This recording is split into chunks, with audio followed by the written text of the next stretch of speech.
নমস্কাৰ, মোৰ নাম ডক্টৰ ৰূপশেখৰ মোহন। মই এজন শিশু ৰোগ বিশেষজ্ঞ পেডিট্ৰিচিয়ান হয়।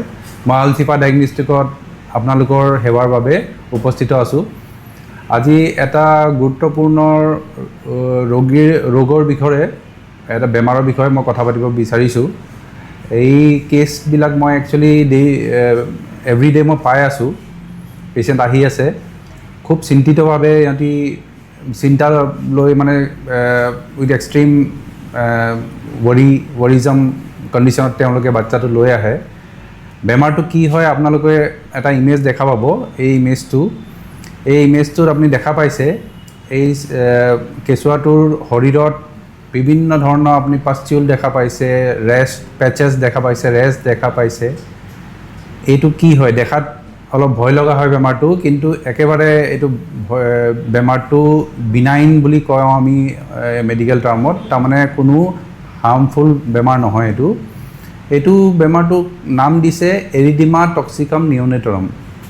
এইটো 2 দিনৰ পৰা 5 দিনৰ ভিতৰত শিশুৰ স্কিনত দেখা পোৱা যায়।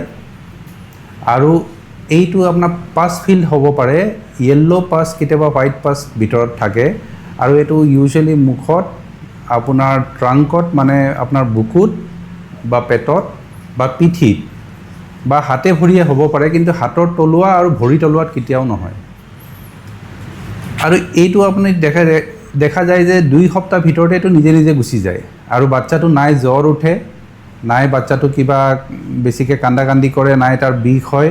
বাচ্চাটো ধুনীয়াকৈ খাই থাকে, তাৰ পেচাব পায়খানা ধুনীয়াকৈ কৰি থাকে, আৰু বেমাৰটো নিজে নিজে ভাল হৈ যায়।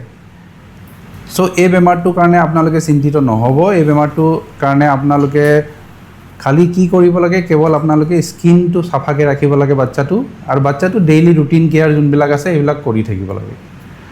কিন্তু আপোনালোকে কিছুমান ক্ষেত্ৰত আপোনালোকে চিন্তিত হ'ব লাগে। ধৰক যদি বাচ্চাটো জ্বৰ উঠিছে, যদি বাচ্চাটো খোৱা লোৱা এৰি দিছে, বাচ্চাটো যদি কনচিয়াছনেছটো গুচি গৈছে, অচেতন হৈ গৈছে, তেতিয়া কিন্তু আৰু যদি ৰেচেছবিলাক, এই যোনবিলাক পেচেছবিলাক হাতৰ তলুৱা আৰু ভৰি তলুৱাত যদি আহিছে, তেতিয়াহ'লে এইটো চিন্তাৰ বিষয়। তেতিয়াহে আপোনালোকে ডক্টৰৰ ওচৰত লৈ আহিব লাগে। আপুনি ইমেজটোত দেখা পাইছে চাগে কেনেকুৱা দেখাত হ'ব পাৰে। ইমেজটো দেখাত ভয় লগা হয়, কিন্তু বেমাৰটো কিন্তু একেবাৰে ভয় লগা নহয়। এই বেমাৰটোকে কয় এৰিডিমা টক্সিকাম নিঅ'নেটৰম।